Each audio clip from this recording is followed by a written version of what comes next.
Welcome to mastermind of GK. एक बार फिर से आप लोग का स्वागत है मास्टर माइंड ऑफ जीके में। फ्रेंड्स, आप लोग की डिमांड पर ये वीडियो बना रहा हूँ। आप लोग बोले थे कि बिहार पुलिस के जितने भी प्रीवियस ईयर्स में एग्जाम हुए हैं उसमें जो हिंदी भाषा से और अंग्रेजी भाषा से जो प्रश्न पूछे हैं उसका एक बार वीडियो बनाने के लिए। फ्रेंड्स, तो देखिए, मैं एक क्वेश्चन बैंक से क्वेश्चन लिया हूँ। Friends, Bihar police question bank है, उससे एकत्रित किया हूँ और 2 से 3 वीडियो में फ्रेंड्स मैं टोटल करवा दूंगा। प्रीवियस ईयर्स में जितने भी हिंदी और अंग्रेजी से सवाल पूछे गए थे उससे देखने से आपको फ़ायदा होगा किस तरह से प्रश्न आपको पूछा जाता है।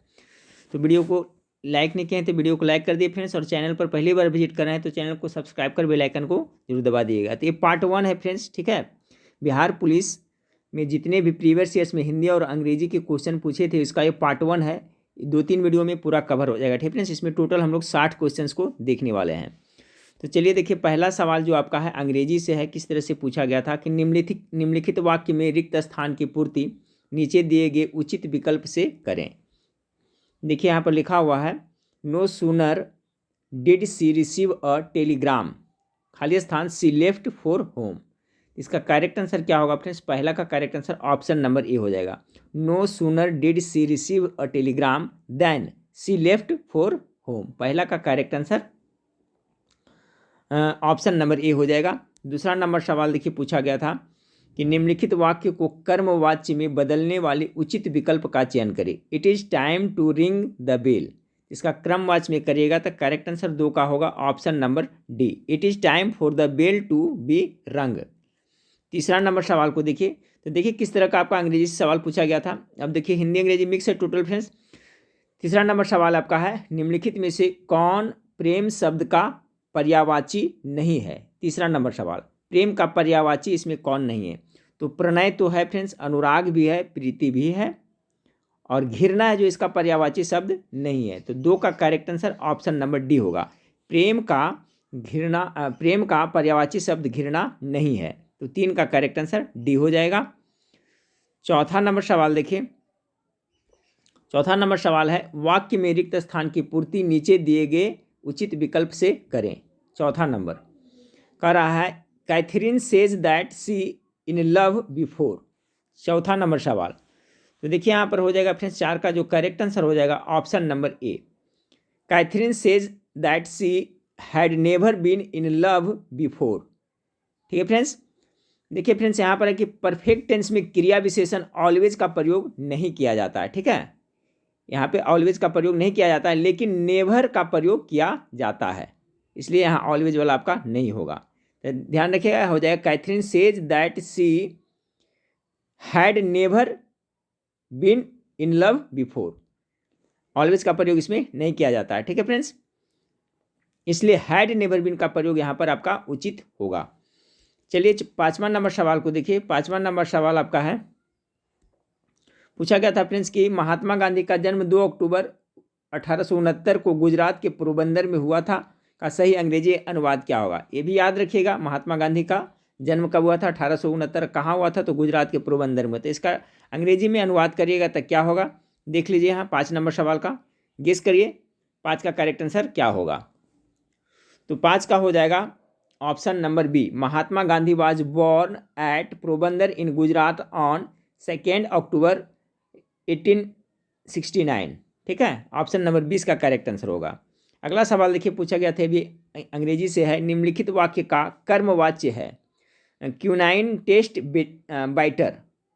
तो 6 का जो करेक्ट आंसर होगा फ्रेंड्स आपका ऑप्शन नंबर ए हो जाएगा, ठीक है।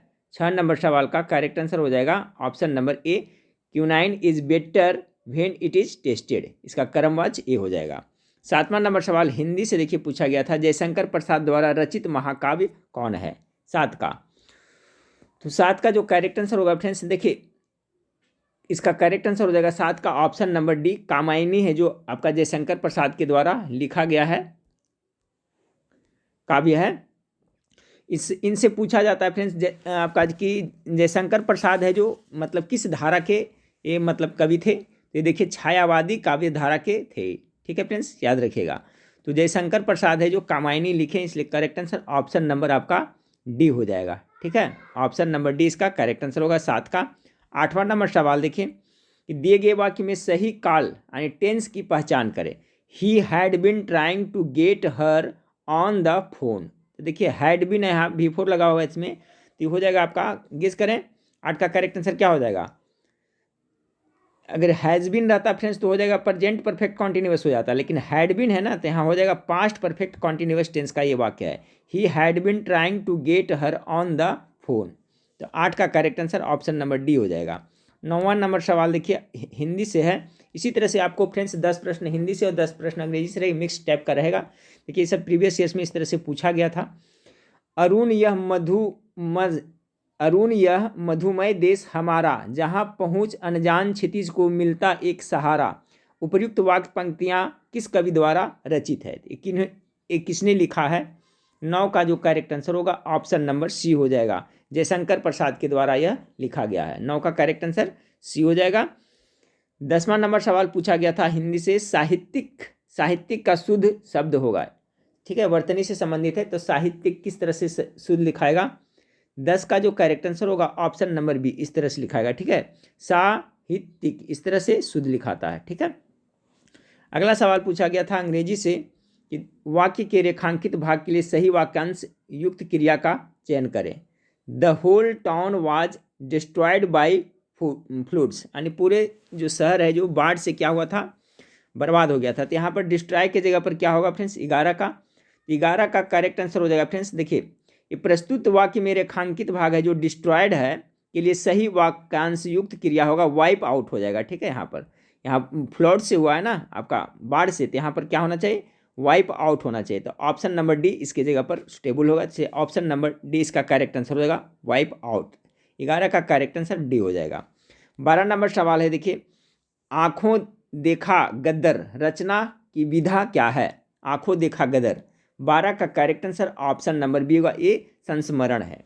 13 नंबर सवाल है, यदि वह परिश्रम करता तो प्रथम श्रेणी में उत्तीर्ण होता। वाक्य किस प्रकार का वाक्य है 13 का, तो 13 का करेक्ट आंसर हो जाएगा फ्रेंड्स आपका ऑप्शन नंबर ए, संकेतार्थक वाक्य का उदाहरण है। यदि वह परिश्रम करता तो प्रथम श्रेणी में उत्तीर्ण होता, ठीक है, एक तरह से संकेतार्थक वाक्य का ये उदाहरण है। संकेत हो रहा है कि यदि वो हार्ड वर्क करता, परिश्रम करता तो प्रथम श्रेणी से पास होता, उत्तीर्ण होता। तो 13 का correct answer option number D हो जाएगा, ठीक है। देखिए फ्रेंड्स, संकेतार्थक वाक्य का क्या होता है कि जिन क्रियाओं में एक क्रिया का होना दूसरी क्रिया पर निर्भर करता है, ठीक है, एक क्रिया का होना दूसरी क्रिया पर निर्भर करता है, उसे संकेतार्थक वाक्य कहते हैं। तो देखिए, यदि वह परिश्रम करता तभी तो वो पास होता, उत्तीर्ण होता। तो देखिए, यह क्रिया है जो किस पे, इस पे डिपेंडेंट है। तो याद रखिएगा इस टाइप का आएगा। तो जिन वाक्यों में एक क्रिया का होना दूसरी क्रिया पर निर्भर करता है उसे क्या कहते हैं, संकेतार्थक वाक्य कहते हैं। तो इसका ऑप्शन नंबर डी 13 का करेक्ट आंसर होगा। 14 नंबर सवाल है, रिक्त स्थान की पूर्ति उपयुक्त मॉडल से करें। यहाँ मॉडल आपको सेट करना है। Ram is not feeling well, ही क्या होना चाहिए, नीड, डेयर, कुड, शुड। तो देखिए ऐसा ही शुड लग रहा है फ्रेंड्स 14 का करेक्ट आंसर, कि Ram is not feeling well, यानी कि राम है जो अच्छा नहीं महसूस कर रहा है, इसलिए he should consult A doctor, इसलिए उसे डॉक्टर से संपर्क करना चाहिए। देखिए बहुत इंपॉर्टेंट है, ये बार बार एग्जाम में रिपीट होता है। हिंदी से जो कम बोलता है उसे क्या कहते हैं। तो 15 का करेक्ट आंसर क्या हो जाएगा फ्रेंड्स, तो जो कम बोलता है उसे क्या कहते हैं, मितभाषी कहा जाता है। 15 का जो करेक्ट आंसर हो जाएगा ऑप्शन नंबर ए का हो जाएगा। और ये हो सकता है पूछा जाए कि जो ज़्यादा बोलता है उसे क्या कहते हैं, तो उसे वाचाल कहते हैं, ठीक है, उसे क्या कहते हैं, वाचाल कहते हैं। ज़्यादा बोलने वाले को क्या कहते हैं, वाचाल कहते हैं, और जो कम बोलते हैं फ्रेंड्स उसको क्या कहते हैं, आपका मितभाषी कहते हैं। तो 15 का करेक्ट आंसर ऑप्शन नंबर आपका ए हो जाएगा। 16 नंबर सवाल देखिए, आचार्य रामचंद्र शुक्ल द्वारा रचित कविता की परख किस प्रकार का निबंध है। देखिए कविता की परख किसने लिखा ये भी याद रखिएगा, आचार्य रामचंद्र शुक्ल जी के द्वारा लिखा हुआ है।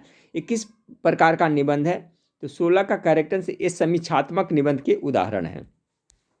17 नंबर सवाल देखिए, निम्नलिखित वाक्यों को सकारात्मक वाक्य से नकारात्मक वाक्य में परिवर्तन करने वाले उचित विकल्प का चयन करिए। ये देखिए सकारात्मक वाक्य है, इसका नकारात्मक परिवर्तन करना है। She is too innocent to doubt him, ठीक है। तो इसका जो करेक्ट आंसर होगा फ्रेंड्स, कितना नंबर सवाल है आपका, 17 नंबर है। 17 नंबर सवाल का जो करेक्ट आंसर हो जाएगा ऑप्शन नंबर ए हो जाएगा। शी इज सो इनोसेंट होगा, ठीक है, टू यहाँ पर नहीं होगा। She is so innocent that she can not dot him. 17 का करेक्ट आंसर आपका ऑप्शन नंबर ए हो जाएगा। देखिए यदि सकारात्मक वाक्य में क्रिया विशेषण टू का प्रयोग हुआ हो और उसे नकारात्मक वाक्य में बदलना होता है तो उसके जगह पर आपका क्या होता है, सो का प्रयोग किया जाता है। ठीक है फ्रेंड्स, देखिए ये सकारात्मक वाक्य है तो यहाँ टू है ना, तो नकारात्मक वाक्य जब भी बदलिएगा तो जब यहाँ पर टू का प्रयोग रहेगा। ठीक है, टू क्या है फ्रेंड्स, क्रिया विशेषण है, ध्यान रखिएगा। ये टू है जो क्या है आपका क्रिया विशेषण है, तो नकारात्मक वाक्य में जब बदलिएगा इसको तो यहाँ पर टू के जगह पर सो का प्रयोग होता है। ये आपका पॉइंट याद रखिएगा कि जब भी सकारात्मक वाक्य में टू का प्रयोग होता है आपको क्रिया विशेषण का, और उसको जब हम नेगेटिव में बदलते हैं नकारात्मक वाक्य में तो वहाँ पर टू के जगह पर सो का प्रयोग होता है। तो हो जाएगा she is so innocent that she can not doubt him. अगला सवाल को देखिए, 18 नंबर सवाल आपका है, निम्न वाक्यों में से अशुद्ध वाक्य कौन सा है। 18 का करेक्ट आंसर क्या होगा, 18 का जो करेक्ट आंसर होगा ऑप्शन नंबर सी, अशुद्ध वाक्य कराना। मैंने हस्ताक्षर कर दिया, ये आपका अशुद्ध वाक्य। बाकी चारों बेटों के नाम बताओ, सही है। राणा प्रताप बहुत वीर थे, ये भी सही है। मैं यहाँ 3 वर्षों से रह रहा हूँ, ये भी सही है। मैंने हस्ताक्षर कर दिया, ये आपका है फ्रेंड्स जो शुद्ध वाक्य नहीं है, सवाल नंबर 18 का। ठीक है, ऑप्शन नंबर सी अशुद्ध है। इस वाक्य में देखिए शाब्दिक त्रुटि है, हस्ताक्षर के स्थान पर हस्ताक्षर होना चाहिए। ठीक है, एक गलती लिखा हुआ है यहाँ पर, देखिए हस्ताक्षर, इसमें मैंने हस्ताक्षर कर दिया ठीक है, लेकिन ये जो लिखा हुआ है फ्रेंड्स ये आपका गलत है। विकल्प में इस वाक्य में जो शाब्दिक त्रुटि है, ठीक है, शब्द यानी कि अच्छा से नहीं लिखा हुआ है, आप समझ गए होंगे। ऐसे तो आपका ठीक है, मैंने हस्ताक्षर कर दिया आपका कहेंगे नहीं, लेकिन ये हस्ताक्षर जो किस तरह से लिखाता है, इस तरह से नहीं लिखाता है ना, हस्ताक्षर में देखिए इस तरह से लिखाता है, हस्ताक्षर इस तरह से। ठीक है, देखिए आधा सा होना चाहिए, यहाँ दे दिया पूरा सा, तो शाब्दिक त्रुटि है इसमें, देखिए शाब्दिक त्रुटि है। किस तरह से क्वेश्चन को पूछा गया था, तो इसका करेक्ट आंसर हो जाएगा 18 का ऑप्शन नंबर सी हो जाएगा। 19 नंबर सवाल देखिए, वार्तनिक दृष्टि से अशुद्ध विकल्प को चुनिए। 19 का, तो 19 का करेक्ट आंसर होगा दवाइयाँ, ये है जो आपका गलत लिखा हुआ है, दवाइयाँ। देखिए दवाइयाँ है जो इस तरह से लिखाता है दवाएँ, यहाँ हर्षी की हो, हर्ष ई होता है, न कि आपका दीर्घ ई होता है। दवाइयाँ इस तरह से लिखा जाता है, यहाँ पर ये देखिए गलत हो जाएगा। तो दवाइयाँ इसमें आपका अशुद्ध है, यहाँ पर ई एस आपका दीर्घ ई नहीं होना चाहिए। 19 का करेक्ट आंसर ये हो जाएगा। 20 का देखिए, किस विकल्प में आ उपसर्ग का प्रयोग हुआ है। देखिए उपसर्ग का प्रयोग पहले होता है, तो आ किस में हुआ है, देखिए 20 का, तो इसमें हो जाएगा आख्यांकिक का, ऑप्शन नंबर सी इसका करेक्ट आंसर होगा। ठीक है फ्रेंड्स, तो देखिए एक वर्ष में जो पूछा गया था आपका, तो 10-10-20 क्वेश्चन हो गया फ्रेंड्स एक प्रैक्टिस सेट का। इसी तरह से जो भी हिंदी और अंग्रेजी के प्रश्न है उसको सभी मैं करवा देता हूं। तो 20 प्रश्न अभी हम लोग ने देखा फ्रेंड्स, और 20 प्रश्न फिर देखिए दूसरा क्वेश्चन बैंक से उठाए हैं जिस बिहार पुलिस में जो पूछा गया था उससे। तो फिर पुनः हम लोग 1 से 20 तक देखेंगे। तो चलिए पुनः 1 से 20 तक पूरा हम लोग देख लेते हैं फ्रेंड्स। अब कह रहा है यहाँ पर फ्रेंड्स 1 नंबर सवाल देखिए क्या कह रहा है कि निम्नलिखित वाक्य का सही अनुवाद चयन करें। ठीक है, सही अनुवाद आपका चयन करना है इसमें। तो कह रहा है Mahatma Gandhi adopt the path of non violence. तो पहला का करेक्ट आंसर क्या होगा, यानी पहला का जो आपका करेक्ट आंसर हो जाएगा फ्रेंड्स, इसका जो अनुवाद होगा कि महात्मा गांधी ने अहिंसा का मार्ग अपनाया, यानी ऑप्शन नंबर सी इसका करेक्ट आंसर होगा। पहला का जो करेक्ट आंसर हो जाएगा ऑप्शन नंबर सी हो जाएगा। देखिए एडॉप्ट, एडॉप्ट मतलब क्या होता है फ्रेंड्स, तो किसी चीज़ को स्वीकार करना या अपनाना होता है। तो कहता है महात्मा गांधी एडॉप्ट, ठीक है, यानी कि महात्मा गांधी ने अहिंसा का मार्ग को अपनाया, स्वीकार किया। तो ऑप्शन नंबर सी इसका करेक्ट आंसर हो जाएगा। दूसरा नंबर देखिए, ये बार बार एग्जाम में आता है हिंदी से फ्रेंड्स, स्वागत का संधि विच्छेद क्या होगा, गेस करिए 2 का करेक्ट आंसर क्या होगा। तो 2 का जो करेक्ट आंसर होगा सुजोड़ आगत, ऑप्शन नंबर बी इसका करेक्ट आंसर हो जाएगा। तीसरा नंबर सवाल देखिए, उपयुक्त मॉडल का चयन कर रिक्त स्थान की पूर्ति करें। यहाँ पर क्या होना चाहिए 3 नंबर सवाल में, 3 का कह रहा है friends the can the train arrive so soon. 3 number सवाल का यहाँ रिक्त स्थान की पूर्ति हेतु मॉडल क्रिया कैन का उपयुक्त सबसे उपयुक्त होगा, क्योंकि वाक्य में कुछ अनुमान या संयोग व्यक्त किया जा रहा है। ठीक है, तो यहाँ पर देखिए शैल में नहीं, यहाँ पर कैन का उपयुक्त होगा। Can the train arrive so soon, ठीक है, यानी कि जो ट्रेन है जो जल्द पहुँच सकती है। अगला सवाल देखिए, चौथा नंबर सवाल, जो व्यक्ति परिश्रमी होता है उसे सफलता मिलती है, मिश्रित वाक्य का अंग्रेजी रूपांतरण करिए।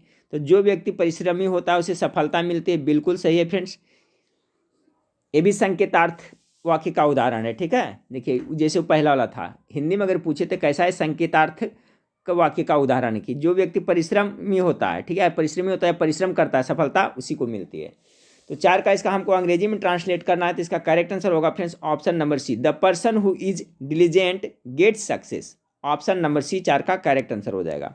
5वां नंबर सवाल देखिए, निम्नलिखित वाक्य को प्रश्नवाचक वाक्य में बदलने के लिए नीचे दिया गया कौन सा विकल्प सही है। Nobody believes a liar, यानी कि झूठे पर कोई विश्वास नहीं करता है। इसको प्रश्नवाचक में करिएगा तो कैसे होगा। 5 का correct answer option number B होगा, हु बिलीव्स अ लायर, बहुत इंपॉर्टेंट है। Nobody believes a liar, इसका करिएगा प्रश्नवाचक में तो कहता है हु बिलीव्स अ लायर, यानी कि झूठे पर विश्वास कौन करता है।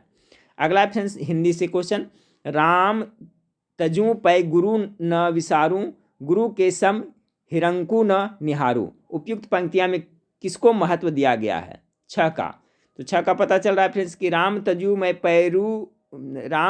मैं गुरु न विसारूं, ठीक है फ्रेंड्स, राम भी हैं तो वहाँ पर गुरु को नहीं विसारूं मतलब भुला सकते हैं, तो किसको तवज्जो दिया गया है, तो गुरु को दिया गया है। 6 का correct answer option number D हो जाएगा। 7वां नंबर सवाल है, वाक्य के रेखांकित भाग को नीचे दिए गए एक शब्द वाले विकल्प से बदलें। It is liable to catch fire easily, ठीक है, 7 नंबर सवाल का। तो 7 का जो करेक्ट आंसर हो जाएगा फ्रेंड्स ऑप्शन नंबर बी हो जाएगा, ठीक है। कह रहा है it is liable to catch fire easily, यदि कोई वस्तु ज्वलनशील है तो वह आसानी से आग पकड़ सकती है, ठीक है फ्रेंड्स। तो 7 नंबर सवाल का जो आपका करेक्ट आंसर हो जाएगा ऑप्शन नंबर बी, इनफ्लेमेबल, ठीक है। तो क्या हो जाएगा, जैसे में होता है आपका फ्रेंड्स, जैसे पेट्रोल को पकड़ ले तो पेट्रोल इज हाईली इनफ्लेमेबल कहा जाता है, ठीक है, पेट्रोल इज हाईली इनफ्लेमेबल कहा जाता है। It is liable to catch fire easily, इसका मतलब होता है कि कोई वस्तु ज्वलनशील है तो आसानी से आग पकड़ सकती है। तो यहाँ पर क्या कह रहा था फ्रेंड्स, दिए गए एक शब्द वाले विकल्प से बदले तो ही हो जाएगा इनफ्लेमेबल। 8 नंबर सवाल को देखिए, इस विषय पर एक भी अच्छी पुस्तक नहीं है, इस वाक्य में अशुद्धि क्या है। 8 नंबर सवाल का 8 का करेक्ट आंसर हो जाएगा फ्रेंड्स, इस विषय पर एक भी अच्छी पुस्तक नहीं है, इस वाक्य में अशुद्धि क्या है, तो वचन संबंधी इसका करेक्ट आंसर होगा। 8 का करेक्ट आंसर ऑप्शन नंबर आपका डी होगा। इस वाक्य पर एक भी अच्छी पुस्तकें नहीं है, उपयुक्त वाक्य में वचन संबंधी अशुद्धियाँ, यहाँ पुस्तकें के स्थान पर पुस्तक होना चाहिए, ठीक है, यहाँ जो पुस्तकें कर दिया है वो गलत है, ठीक है, वचन में होना चाहिए इस तरह से, इस विषय पर एक भी अच्छी पुस्तक नहीं है, पुस्तकें यहाँ पर जो लिखा है गलत हो जाएगा। तो वचन संबंधी इसमें है। 9 नंबर सवाल आपका देखिए, निम्नलिखित अप्रत्यक्ष कथन को नीचे दिए गए प्रत्यक्ष कथन से सही रूपांतर का चयन करिए। वही फ्रेंड्स डायरेक्ट इनडायरेक्ट वाला है नरेशन। करा he said that he had to work hard, इसका क्या होगा। 9 नंबर सवाल का जो करेक्ट आंसर होगा ऑप्शन नंबर सी होगा, ही सेड फिर इन्वर्टेड कोमा होगा friends, I have to work hard, inverted comma फिर यहाँ पे हो जाएगा। अगला सवाल को देखिए, 10 नंबर सवाल को, किसी बात को अत्यधिक बढ़ाकर कहना वाक्यांश के लिए सही शब्द है। देखिए हिंदी का है, कोई भी बात को बढ़ा चढ़ाकर बोलने के लिए एक शब्द क्या, उसको क्या कह सकते हैं 10 का, तो 10 का उसको अतिशयोक्ति कहा जाता है, ठीक है, अतिशयोक्ति। ऑप्शन नंबर सी 10 का करेक्ट आंसर है। किसी बात को अत्यधिक बढ़ाकर कहना वाक्यांश के लिए होगा अतिशयोक्ति, याद रखिएगा, बहुत इंपॉर्टेंट है। 11 नंबर सवाल को देखिए, रामचंद्र शुक्ल द्वारा रचित कविता की परख निबंध का मूल भाव क्या है, ठीक है, इसका मूल भाव अभी पूछा जा रहा है क्या है। तो 11 का जो करेक्ट आंसर होगा फ्रेंड्स आपका ऑप्शन नंबर सी हो जाएगा, कविता का मूल्यांकन करना है। 12 नंबर सवाल को देखिए, निम्नलिखित वाक्य में रिक्त स्थानों की पूर्ति हेतु सही उपसर्ग का चयन करिए, ठीक है, उपसर्ग सफिक्स और प्रीफिक्स के बारे में पढ़े होंगे फ्रेंड्स, तो हो जाएगा unfortunately all the work had to be क्या, प्रीडन, डीडन, मिसडन नहीं, रीडन होगा, ठीक है फ्रेंड, और unfortunately all the work had to be redone, ठीक है। तो 12 का जो करेक्ट आंसर हो जाएगा आपका ऑप्शन नंबर सी हो जाएगा, रीडन हो जाएगा। अगला क्वेश्चन पूछा गया था, मीराबाई का जन्म हुआ था हिंदी से, तो 13 का करेक्ट आंसर हो जाएगा फ्रेंड्स ऑप्शन नंबर क्या, मीराबाई का जन्म कहाँ हुआ था, गेस कीजिए। 13 का करेक्ट आंसर क्या होगा, तो इसका करेक्ट आंसर हो जाएगा फ्रेंड्स ऑप्शन नंबर सी हो जाएगा, राजस्थान में। देखिए भक्तिकालीन काव्यधारा की प्रसिद्ध कवित्री थी ये मीराबाई, जिनका जन्म हुआ था फ्रेंड्स आपका बहुत पहले 1498 ईस्वी में राजस्थान में हुआ था, ठीक है फ्रेंड्स। मीराबाई का जन्म कहाँ हुआ था, तो आपका राजस्थान में हुआ था। और इस कब हुआ था फ्रेंड्स, तो 1498 ईस्वी में हुआ था, और ये मेड़ता वंश के शासक रतन सिंह के यहाँ हुआ था इनका जन्म, ठीक है, ये भी याद रखिएगा। मीराबाई का जन्म, ये थे जो भक्तिकालीन काव्यधारा के प्रसिद्ध कवित्री थे, ठीक है, भक्तिकालीन, ये भी याद रखिएगा। इनका जन्म राजस्थान में 1498 ईस्वी में मेड़ता वंश के शासक रतन सिंह के यहाँ हुआ था, ठीक है फ्रेंड्स। इनका विवाह मेवाड़ के महाराजा भोजराज से हुआ था। मीराबाई की शादी जो ब्याह हुआ था किससे हुआ था, तो मेवाड़ के राजा भोज राजा से हुआ था, ठीक है फ्रेंड्स। और जो मीराबाई थी वो भगवान कृष्ण की सबसे बड़ी भक्त मानी जाती है। आप लोग नाम सुने होंगे, तो मीराबाई है जो सबसे बड़ी भक्त थी कृष्ण भगवान की। 14 नंबर सवाल को देखें, चांद का मुंह टेढ़ा कृति के लेखक कौन है। तो 14 का करेक्ट आंसर ऑप्शन नंबर आपका सी हो जाएगा, ठीक है। 14 का जो करेक्ट आंसर हो जाएगा फ्रेंड्स, ऑप्शन नंबर आपका सी हो जाएगा, मुक्ति बोध हो जाएगा। चांद का मुंह टेढ़ा, इसके जो लेखक कौन है, तो इसका करेक्ट आंसर हो जाएगा फ्रेंड्स मुक्ति बोध, इसका करेक्ट आंसर हो जाएगा। देखिए फ्रेंड्स, लेखक से भी पूछा जा रहा था, एक वीडियो मैं लेखक से संबंधित हिंदी में बना दूंगा। 15 नंबर सवाल देखिए, निम्नलिखित वाक्य में नीचे दिए गए विकल्पों से क्रिया के सही काल रूप का चयन करें। यहाँ पर देखिए क्या होगा, they the radio all evening. 15 का correct answer option number B है, they were listening to the radio all evening, ठीक है। यानी वो हमेशा क्या है कि शाम के टाइम में रेडियो सुना करते थे, ठीक है फ्रेंड्स। इसका करेक्ट आंसर है ऑप्शन नंबर बी हो जाएगा 15 का। 16 नंबर सवाल, पौ बारह है, देखिए हिंदी से, पौ बारह मुहावरा का सही अर्थ क्या होगा। तो 16 का जो करेक्ट आंसर होगा पौ बारह ने, यानी सभी तरह की सुख सुविधाएं, चारों तरफ से लाभ भी कर सकते हैं इसको, सभी तरह की सुख सुविधाओं का होना, यही होता है पौ बारह, यानी कोई तरह से कोई कमी नहीं। 17 नंबर सवाल है, निम्नलिखित में से कौन सा वाक्य अशुद्ध है, इसमें अशुद्ध वाक्य को आपको छांटना है 17 का। तो 17 का है फ्रेंड्स, विष्णु के अनेकों नाम। देखिए यही तो आपका गलत लग रहा है, अनेकों होता ही नहीं, अनेक होता है, ठीक है फ्रेंड्स। 17 नंबर सवाल का दिए गए वाक्य में विकल्प भी अशुद्ध है, शुद्ध वाक्य में क्या होगा, विष्णु के अनेक नाम हो सकता है, ठीक है, अनेक हो सकता है, अनेकों नहीं होगा, यही है जो आपका अशुद्ध वाक्य है। बाकी राम का स्वास्थ्य ठीक है, ये आपका सही है।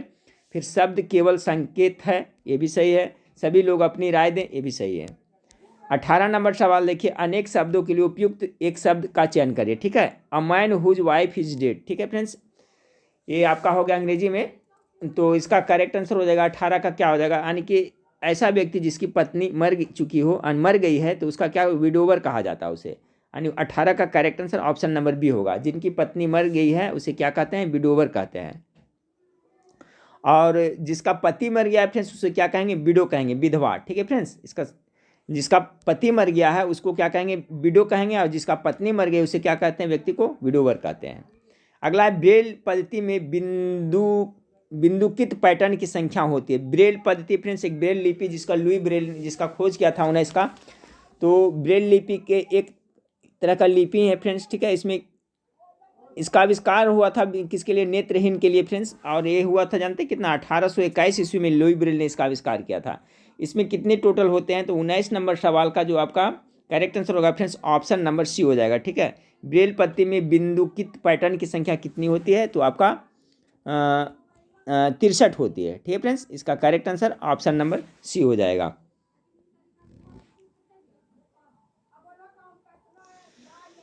अगला सवाल को देखते हैं, 20 नंबर सवाल आपका है फ्रेंड्स कि हेमंत को खीर अच्छी लगती है, वाक्य किस कारक का उदाहरण है। चलिए कौन सा कारक इसमें, देखिए हेमंत को आ रहा है ना, कर्ता को आ रहा है, 20 का करेक्ट आंसर क्या होना चाहिए फिर, लेकिन हेमंत को खीर, तो कर्ता को, हेमंत को खीर अच्छी लगती है, तो ये देखिए को और के लिए संप्रदान का इसका हो जाएगा, ठीक है फ्रेंड्स। हेमंत को खीर अच्छी लगती है, जिसके लिए कोई कार्य किया जाए उसे संप्रदान कारक कहते हैं फ्रेंड्स। तो हेमंत को खीर अच्छी लगती है, ठीक है, यहाँ संप्रदान कारक का उदाहरण हो जाएगा। 20 का correct answer option number C हो जाएगा, ठीक है फ्रेंड्स। ये 20 प्रश्न पूरा हो गया फ्रेंड्स। ये देखिए आपका ठीक आ गया है, थोड़ा सा यहाँ 22 तक आ गया फ्रेंड्स आपका सामान्य अध्ययन वाला। तो हम लोग भाषा वाला देख रहे हैं ना। चलिए अब 20 टोटल हम लोग कितना 40 प्रश्न देख लिए, हिंदी और अंग्रेजी से टोटल हम लोग कितना 40 प्रश्न देखें। अब पुनः हम लोग फ्रेंड्स 20 प्रश्न देख लेंगे हिंदी और अंग्रेजी से, तो टोटल 60 प्रश्न हो जाएंगे, ठीक फ्रेंड्स। इसी तरह से 2-3 वीडियो में जो प्रीवियस ईयर्स का मैं सब करा देता हूँ, इससे कुछ आइडिया मिल जाएगा, उसी तरह से आप तैयारी करिएगा।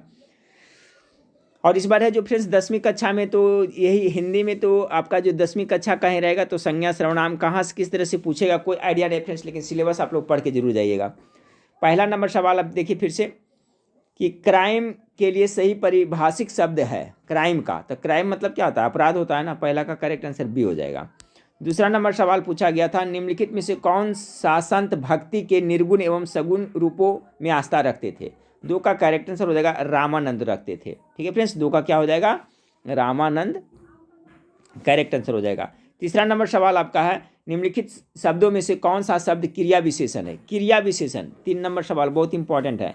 तो देखिए फ्रेंड्स, धीरे धीरे जो आपका क्या है, क्रिया विशेषण का उदाहरण है एक, क्योंकि धीरे धीरे चलना, धीरे धीरे बोलना, यानी कि क्रिया का अति करता है ना, तो क्रिया विशेषण हो जाएगा। क्रिया का ही ये आपका विशेषता बताता है, धीरे धीरे बोलना, धीरे धीरे चलना। ठीक है फ्रेंड्स, तो क्रिया विशेषण का ही हो जाएगा। अगला, translate the following sentence into Hindi. इसको आपको अंग्रेजी का सेंटेंस दिया, इसको हिंदी में कन्वर्ट करना है। Women learn English faster than man. ये क्या सही बात है फ्रेंड्स, कि जो लड़कियां हैं जो अंग्रेजी है जो आदमी से यानी कि व्यक्ति से जल्दी सीखती है, पहले सीखती है। तो क्या हो जाएगा इसका, तो 3 का करेक्ट आंसर हो जाएगा फ्रेंड्स आपका। 3 नंबर सवाल है ना, 4 नंबर सवाल है ना, 3 तो हो गया, 4 नंबर सवाल है फ्रेंड्स। 4 नंबर सवाल का हो जाएगा, पुरुष महिलाओं की तुलना में अंग्रेजी जल्दी नहीं सीखते। ठीक है, इन है women learn English faster than man. इसका हिंदी में करिएगा तो क्या होगा। चौथा नंबर सवाल का करेक्ट आंसर हो जाएगा ऑप्शन नंबर डी हो जाएगा। सी नहीं होगा फ्रेंड्स, ऑप्शन नंबर डी होगा। महिलाएं पुरुषों की तुलना में अंग्रेजी जल्दी सीखती है। ठीक है, यहाँ कन्फ्यूजन हो रहा था फ्रेंड्स। क्वेश्चन पुनः से देख ले कि women learn English faster than man. ठीक है फ्रेंड्स, यानी जो महिलाएं होती है वो क्या है, अंग्रेजी पुरुषों की तुलना में जल्दी सीखती है। तो ऑप्शन नंबर डी ये होगा ना, महिलाएं पुरुषों की तुलना में अंग्रेजी जल्दी सीखती है। ठीक है, यानी women learn English faster than man. 5 number सवाल को देखिए कि choose the correct synthesis of the following simple sentences from the options given below. Combine the two to form one simple sentence. तो देखिए इसको कह रहा है, this is my cousin his name is Raj. इसका करेक्ट आंसर क्या होगा, सवाल नंबर 5 का फ्रेंड्स, सवाल नंबर 5 का जो करेक्ट आंसर हो जाएगा ऑप्शन नंबर सी हो जाएगा, this is my cousin Raj. ठीक है friends, this is my cousin his name is Raj, इसको करिएगा फ्रेंड्स तो क्या हो जाएगा, this is my cousin Raj. आ गया ना। चलिए अगला सवाल, choose the correct assertive form of the following sentence from the option below. Assertive कह रहा है ना, कह रहा है शैल एवर फॉरगेट यू। 6 नंबर सवाल था, इसका करेक्ट आंसर हो जाएगा option number B, I shall never forget you. अगला सवाल को देखिए, 7 नंबर सवाल पूछा गया था कि from a new word from the following word by using appropriate prefix out of the prefix given below. यहाँ प्रीफिक्स दिया हुआ, इसे एक नया शब्द बनाने क्या मिलाइएगा तो बनेगा फ्रेंड्स। तो सवाल नंबर 7 है, 7 का करेक्ट आंसर है जो आपका क्या होगा, इनएबिलिटी, अनएबिलिटी, नहीं, ये ऑप्शन नंबर ए सही होगा फ्रेंड्स।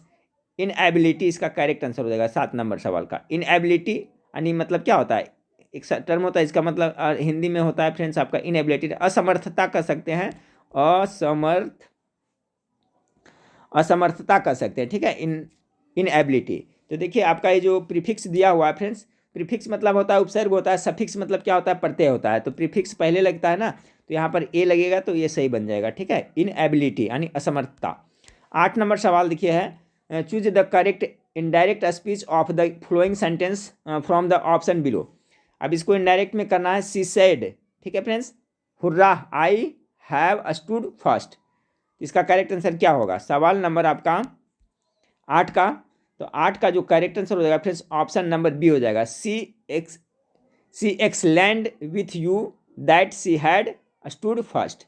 8 का correct answer option number B हो जाएगा।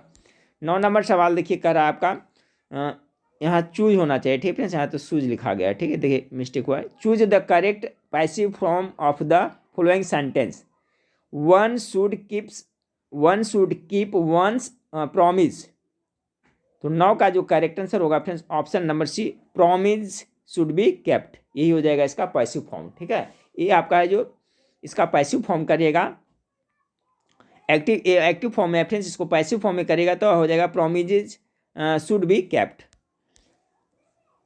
चलिए अगला शब्द है चाचा, संज्ञा से विशेषण बनेगा। देखिए विशेषण से आपको पूछा, चाचा है, चाचा है जो संज्ञा है। ठीक है, तो ऐसे चाचा कहेगा तो क्या हो, चचेरा हो जाएगा। 10 का correct answer option number C हो जाएगा। चाचा से विशेषण बनाइएगा, संज्ञा है इसे विशेषण, तो चचेरा हो जाएगा। फूफा से क्या बन जाएगा, फुफेरा हो जाएगा। ठीक है, मामा से क्या हो जाएगा, मामा से ममेरा हो जाएगा। तो इस तरह से देखिए पूछा गया था। चाचा का विशेषण तो बनेगा तो क्या होगा, चचेरा हो जाएगा। 11 नंबर सवाल है, निम्नलिखित में से कौन सा कवि छायावादी युग के हैं, छायावादी युग का। तो 11 नंबर सवाल का देखिए फ्रेंड्स, 11 नंबर सवाल का आपका जो करेक्ट आंसर हो जाएगा ऑप्शन नंबर डी। ठीक है, ऑप्शन नंबर डी है जो सूर्यकांत त्रिपाठी निराला है, जो आपका छायावादी युग के कवि हैं। 11 का डी हो जाएगा। 12 नंबर सवाल देखिए, निम्नलिखित में से क्रमवाच्य वाक्य का चयन कीजिए। 12 का, तो इसका हो जाएगा क्रमवाच्य है ना, तो ईश्वर द्वारा हमारी रक्षा की जाती है। देखिए क्रमवाच्य है जो फ्रेंड्स आप समझ रहे होंगे मेरे ख्याल से, तो यही जो आपका है पैसिव वॉइस में जो होता है, ठीक है, पैसिव वॉइस में होता है वही ना। तो देखिए इसका क्रमवाच्य का ईश्वर द्वारा हमारी रक्षा नहीं, ईश्वर द्वारा हमारी रक्षा की जाती है। तो ऑप्शन नंबर बी इसका करेक्ट आंसर हो जाएगा।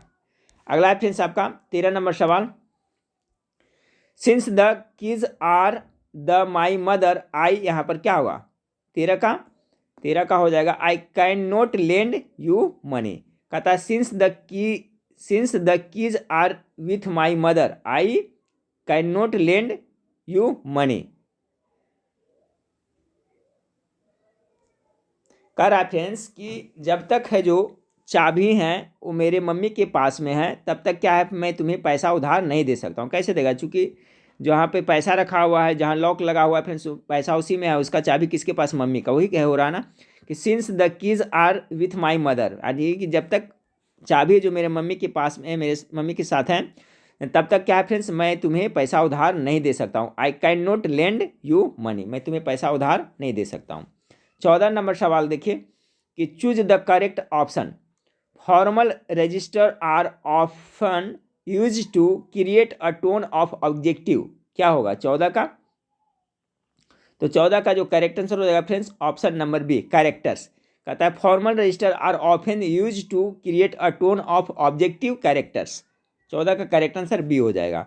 15 नंबर सवाल देखें, निम्नलिखित में से कौन सी रचना विष्णु प्रभाकर जी का नहीं है। 15 नंबर सवाल का, तो आवारा मसीहा तो लिखे वही, अर्धनारीश्वर भी है जो आपका विष्णु प्रभाकर का है, प्रकाश और परछाइयाँ भी लिखा हुआ उन्हीं का, बादलों के पार यही इसका करेक्ट आंसर होगा। 15 का करेक्ट आंसर सी होगा, क्योंकि फ्रेंड्स जो बादलों का पार है इसके लेखक कौन है, तो हरिकृष्ण प्रेमी के द्वारा ही लिखा गया है, न कि आपका विष्णु प्रभाकर के द्वारा लिखा गया है। लेकिन एक क्वेश्चन याद रखिए, बहुत ज़्यादा इंपॉर्टेंट है, आवारा मसीहा किसने लिखा है, अर्धनारीश्वर किसने लिखा है, प्रकाश और परछाइयाँ किसने लिखा है, ये सभी रचनाएं जो विष्णु प्रभाकर जी का है। तो हो सकता है एग्जाम में पूछा जाए आवारा मसीहा के लेखक कौन है, तो विष्णु प्रभाकर हो जाएगा। अर्धनारीश्वर के लेखक कौन है, तो विष्णु प्रभाकर। प्रकाश और परछाइयाँ के लेखक कौन है, तो आपका विष्णु प्रभाकर। ठीक है फ्रेंड्स, और ये बादलों के पार है इनका लेखक कौन थे, तो अभी मैंने बताया फ्रेंड्स हरिकृष्ण प्रेमी कौन है, तो हरिकृष्ण प्रेमी है जो बादलों के पार के लेखक हैं। तो वही कर रहा है ना, ऑप्शन नंबर सी हो जाएगा करेक्ट आंसर, क्योंकि ये विष्णु प्रभाकर का नहीं है, तो करेक्ट आंसर सी होगा। चंद्रधर शर्मा गुलेरी की कहानी उसने कहा था कि नायक का नाम क्या था। 16 का करेक्ट आंसर ऑप्शन नंबर आपका बी हो जाएगा। ठीक है, क्या था उनका, लहना सिंह नाम था। 17 नंबर है, निम्नलिखित में से अनेकार्थ शब्द क्या है। 17 का करेक्ट आंसर ऑप्शन नंबर निशा हो जाएगा। ठीक है, 19 का 17 का करेक्ट निशा, क्योंकि फ्रेंड्स निशा का अनेकार इसका और अर्थ निकलता है, निशा मतलब क्या होता है, रात्रि होता है। तो करेक्ट आंसर बी हो जाएगा। अगला है friends, choose the correct option for the underlined phrase from the words given below. It was discovered that young man was over head and cars in love with her. तो देखिए head and cars इसका है जो friends क्या अर्थ होता है, 18 number सवाल का। तो हेड एंड कार्स मतलब होता है, ये जो फ्रेज है इसका अर्थ होता है पूर्णता होता है, पूर्ण रूप से। It was discovered that young man was over head and cars in love with her. तो देखिए इसका होता है पूर्णतः, हेड एंड कार्स मतलब होता है पूर्णतः, तो क्या हो जाएगा, कंप्लीटली हो जाएगा। 18 का करेक्ट आंसर आपका ऑप्शन नंबर ए हो जाएगा। 19 नंबर सवाल को देखिए, fill in the blank with appropriate answer. सही सही आपको आंसर यहाँ पर भरना है। Sohan says that it is better to in the present. तो 19 का क्या हो जाएगा, तो Sohan says that it is better to live in the present. ठीक है फ्रेंड्स, 19 का करेक्ट आंसर आपका ऑप्शन नंबर डी हो जाएगा। Sohan says that it is better to live in the present. Option number D इसका करेक्ट आंसर हो जाएगा। Last सवाल देखिए, देवासुर में कौन सा समास है? 20 का। तो 20 का करेक्ट आंसर क्या होगा फ्रेंड्स? देवासुर, यानी कि बहुब्रीहि समास का ये उदाहरण है। ऑप्शन नंबर आपका एक करेक्ट आंसर हो जाएगा, देवासुर। ठीक है, देवासुर में कौन सा समास है फ्रेंड्स? तो आपका बहुब्रीहि, देवों का सुर जिसे कह सकते हैं, ये बहुब्रीहि समास हो जाएंगे। तो देखिए फ्रेंड्स, अभी हम लोग ने टोटल 60 क्वेश्चन देखे, जिसमें से लगभग 30 क्वेश्चन क्या था? हिंदी से था, और 3 क्वेश्चन अंग्रेजी से था। तो आप लोग डिमांड किए थे फ्रेंड्स, तो देखिए पार्ट 1 हो गया। इसी तरह से फ्रेंड्स 3-3 पार्ट कर करके 2 से 3 वीडियो में सभी कवर हो जाएगा। ठीक है, 3 सेट का तो कवर हो गया, हिंदी अंग्रेजी का फ्रेंड्स। इसी तरह से 4 से 5 वीडियो में नेक्स्ट क्वेश्चन में हो सकता है फ्रेंड्स मैं 100 क्वेश्चन का भी करवा दूँ। चलिए फ्रेंड्स, वीडियो अच्छा लगा हो तो लाइक जरूर करिएगा, और आप लोग कमेंट करके बताइएगा फ्रेंड्स कि इसी तरह से सभी मैं जो प्रीवियस ईयर्स करा दूं या नहीं करा दूं। तो आप लोग कहिएगा फ्रेंड्स, तो मैं आगे कराऊंगा। तो चलिए नेक्स्ट वीडियो में फिर मिलते हैं।